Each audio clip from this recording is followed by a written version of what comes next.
गांव सिरसा में दो महिलाएं थीं जो मिट्टी के बर्तन बनाती थीं। दोनों का नाम था राधा और कल्पना। राधा एक सीधी सादी महिला थी।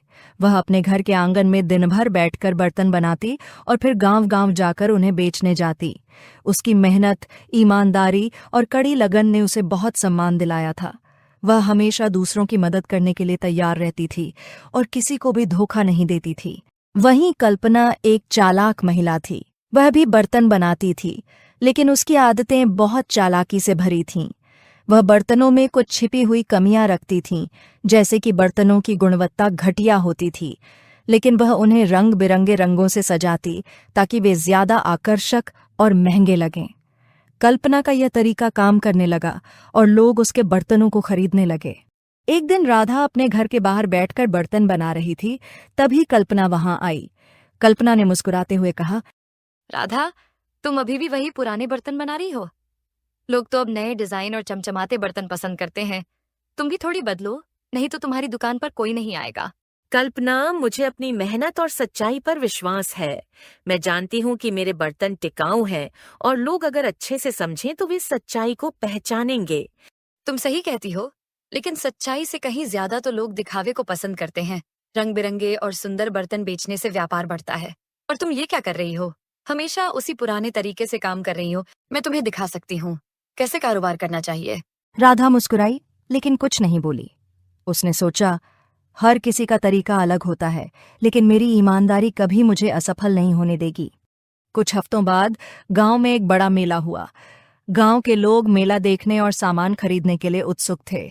राधा और कल्पना दोनों ने अपने अपने बर्तनों की दुकानें लगाईं।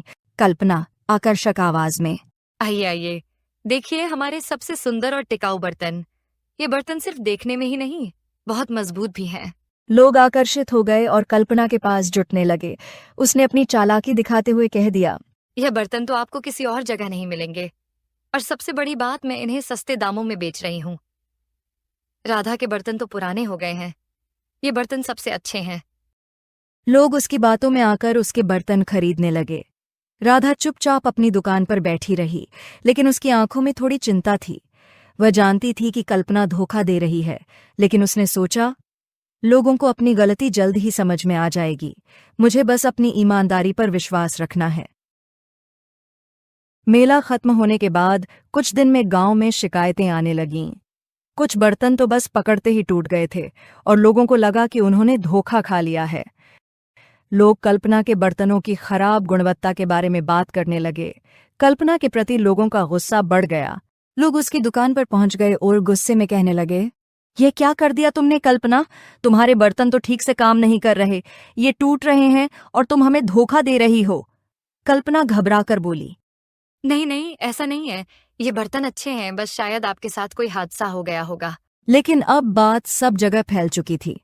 लोगों ने राधा के बर्तनों को देखना शुरू किया और देखा कि वह मजबूत थे, टिकाऊ थे और लंबे समय तक चलने वाले थे। लोग राधा के पास वापस लौटने लगे। गांव के लोग अब पूरी तरह से राधा के बर्तनों को पसंद करने लगे थे। राधा का विश्वास उसकी मेहनत और ईमानदारी में था। कल्पना राधा के पास गई और बोली, राधा, मुझे तुमसे माफी मांगनी चाहिए। मैंने जो किया वह गलत था। तुम्हारे बर्तन सच में अच्छे थे और मैं सिर्फ अपने फायदे के लिए सच्चाई से दूर हो गई थी। कल्पना, गलती हर इंसान से होती है, लेकिन सच्चाई हमेशा सामने आती है। मुझे खुशी है कि तुमने अपनी गलती को समझा, और याद रखना, जो सच्चाई से चलता है वह कभी हारता नहीं है।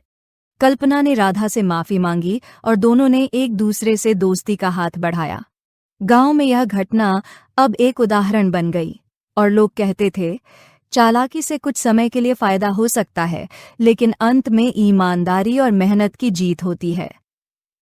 इस कहानी से हमें ये सीख मिलती है कि सच्चाई हमेशा जीतती है, चाहे कितनी भी बड़ी चालाकी क्यों न हो।